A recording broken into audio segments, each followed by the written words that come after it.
Ay,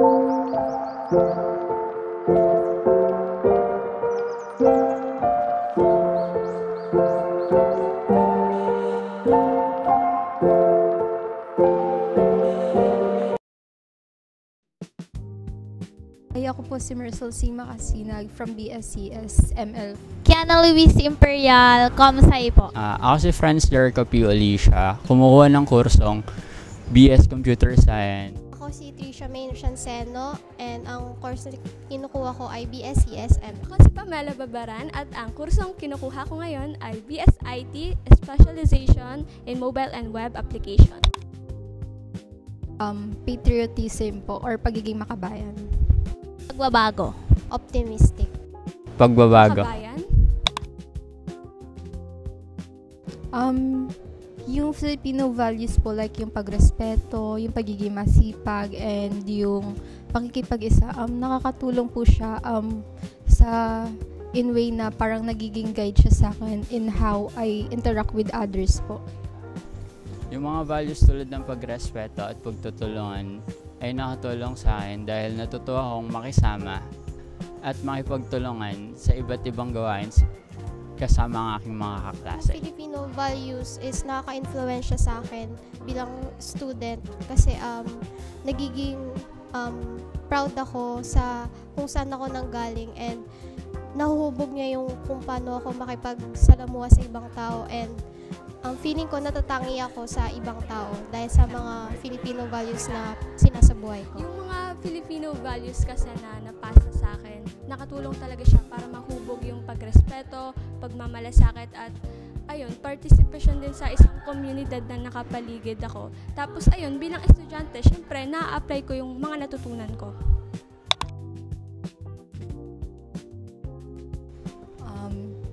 Para po sa akin, it will be bayanihan po. Kasi po sa panahon po ngayon, hindi lang naman pwede mapakita yung bayanihan sa parang pagtutulong-tulong kapag may sakuna. Pwede rin po natin mapakita yung pagbabayanihan po sa pagkamit po ng kabutihan po ng bansa. Like yung one example po is yung pagboto po ng maayos po and pagpili po ng mabuting leader po.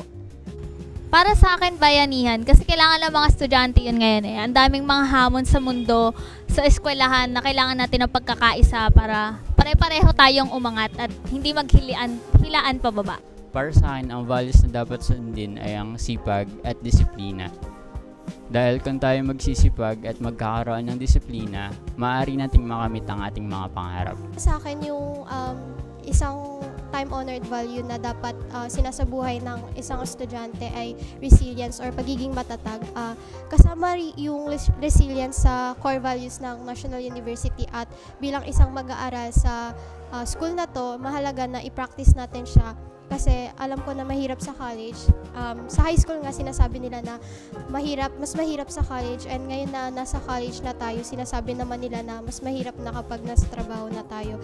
Kaya pinapaalala nun sa atin na yung buhay natin is talagang may pagsubok pero kailangan nating magpatuloy and kailangan nating matuto na mag-adapt sa challenges sa buhay natin. Para sa akin, pakikisama.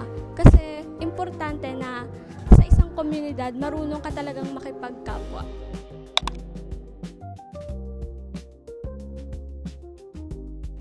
Sinasabuhay ko po ang patriotismo sa pamamagitan po ng pagsuporta po sa mga lokal na produkto po ng ating bansa.